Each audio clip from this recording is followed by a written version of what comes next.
and welcome back to the Indian Travel Diaries. I'm Shatabdi and I'm a travel vlogger. So how tough do you think is self-planning a trip these days? With all these information available at your fingertips, it's as easy as it can be, right? But before planning any trip, you need to keep the following things in mind. Activities and the sightseeing options that you have for that place. A proper itinerary. Accommodation planned according to the itinerary. Transportation and the documents required, inner-line permits, passport, ID cards, etc. etc. So here in this video, step by step, keeping all these things in mind, you and me will plan together your Andaman holidays. So let's get started. But before I start, I would request you to please subscribe to my channel and hit that bell icon to never miss an update from us. Now let's get started. So let's start by talking about the location. It's located in the Bay of Bengal and is administered by the Republic of India. So if you are an Indian citizen, you don't need a passport to visit this tropical paradise. Yes, your Aadhaar card or the voter ID card will be enough.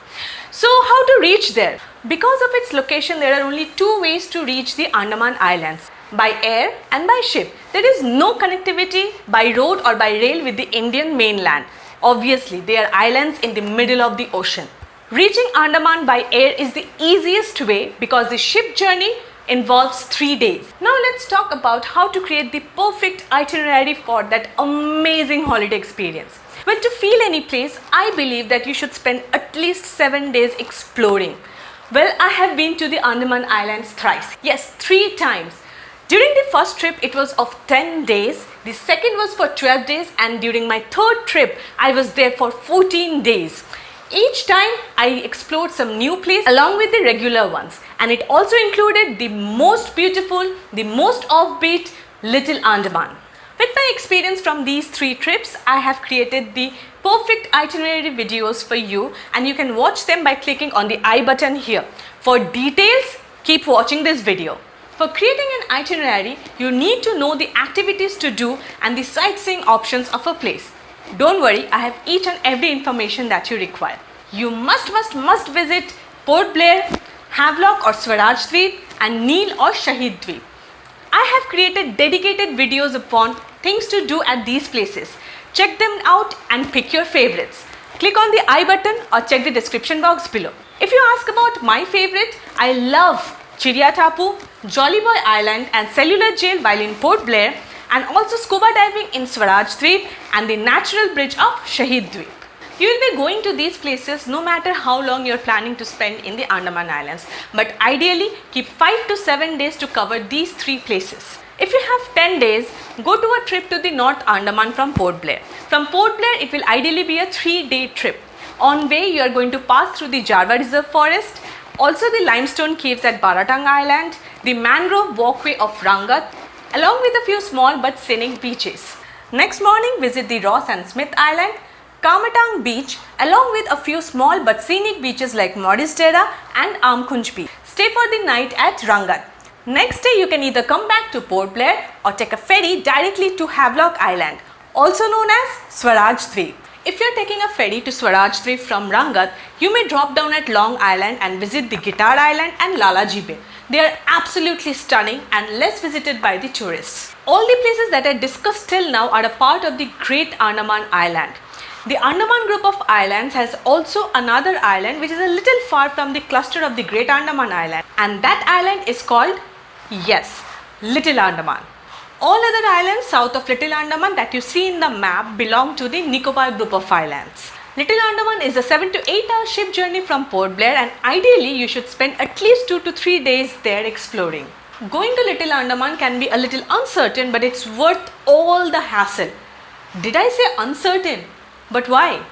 Well, there is no fixed ferry timing for Little Andaman and it is highly dependent on the weather. Even if you find a pattern in the ferry timings, but it's subjected to change any moment, like it had happened with us. You may check out all the details that we went through and how we got our tickets for the Little Andaman in this video. Like we say, our experience, your benefits. In short, if you have 5 to 7 days, you can visit Port Blair, Swaraj Dweep and Shahid Dweep. If you have about 10 days, you can include North Andaman, and if you have about 14 days, include Little Andaman with all these places. Now let's move to the accommodation part. Andaman Islands are still developing in terms of tourism. Although over the years, Port Blair, Shahid Dweep and Swaraj Dweep have developed into tourist hotspots, and I have witnessed them each time that I have been there. It won't be a problem to find a place to stay there. With the online hotel booking portals, you will have numerous options to choose from on various budgets. So in this section, I'll talk mostly about the offbeat places that I told you about till now. Diglipur, Rangat, Long Island and Little Andaman. The Andaman and Nicobar Tourism Department has well-maintained guest houses in all these places. Also, Andaman Public Works Department or APWD also has well-maintained guest houses. You can choose them and book them. Link in the description box below. And if you would like to take a virtual tour of the places, the hotels and guest houses where we stayed at, click on that I button and take the virtual tour with me. Once your itinerary is final and the accommodation booked, now it's time to think about the transportation. Port Blair, Swaraj Dweep and Shahid Dweep, being popular tourist places, has plenty of transportation options available, right from auto rickshaws to taxis to two-wheelers, and you'll find plenty of vehicle rentals at these places. If you want to book beforehand, you may check out the transport providers list on the government website and book from there. For going to Diglipur, you can hire a taxi for 3 days from Port Blair. It will cost you around 18 to 20,000. Alternatively, you can take a bus ride from Port Blair till Diglipur, but that would mean missing out on the limestone caves. There is another option, that is to travel from Port Blair to Diglipur via ferry, but that would also mean missing out on limestone caves and other places in between. For going to Swaraj and Shahid Dweep from Port Blair, you have 3 major options: McCruise, Green Ocean and the government ferries. There are multiple ferries every single day, but make sure to choose the morning ones to make the most out of your day.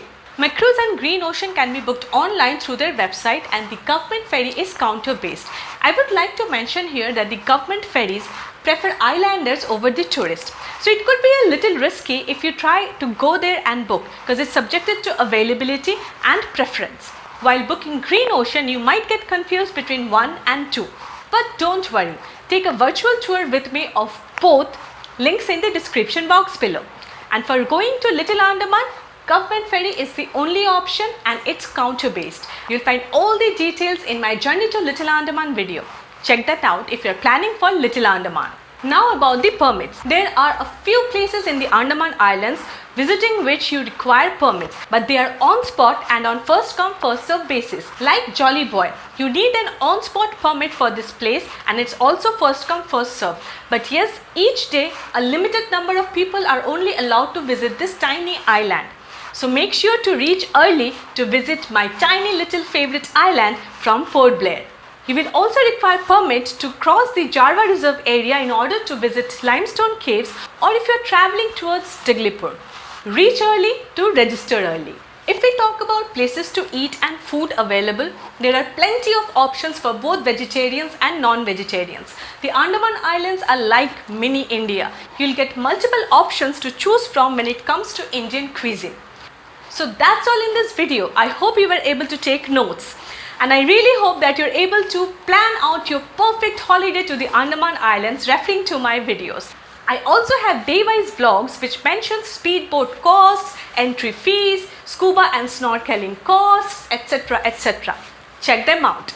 So before I sign off, promising to see you again next Wednesday at 9 p.m, like this video, share this video with your friends and family and subscribe to my channel if you haven't already. And if you have any questions, let me know in the comment section. So until next time, bye-bye.